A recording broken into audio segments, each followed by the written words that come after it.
感謝北建養老社區悉心嘅安排，組織我哋今次嚟到呢個祈福公寓嗰度體驗下養老生活。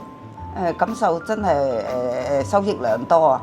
首先第一個感受咧，就係覺得呢度嘅居住空間好寬闊啦，同埋環境好優美啦。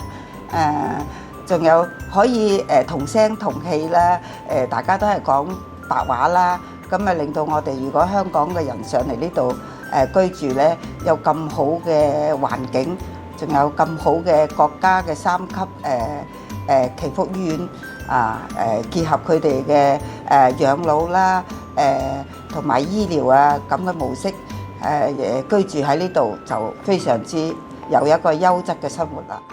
係月明姐姐你好啊 ，Hello 你好啊，咁你呢2日嚟到廣州嘅祈福護老公寓有咩感受啊？新體驗咯，從來未試過享受過養老院裏邊嘅食用啦，同埋住嘅體驗咯。咁呢度嘅環境點呢？你覺得？非常好啊，咁闊落，同香港冇得比，係嘛？咁你喺度有參加咗啲咩活動啊？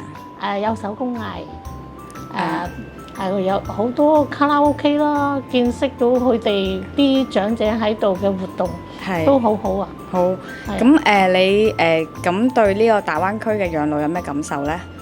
嗰個感受話好，比香港舒適好多，食用都好好喎，北建養老社區嘅俾我哋嘅活動啦，從來未試過咯，係點樣嘅體會呢？咁今次可以體會到啦，好開心咯，同埋啲長者一齊活動同埋做手藝最開心做手藝喎，有個成功感，我自己做咗一出嚟，見到佢哋嗰個活動室都好寬闊，各方面都有啦，有書畫打麻雀都有喎，捉棋嗰啲好多活動，睇電影咁樣，都希望香港多啲嘅考察團上嚟。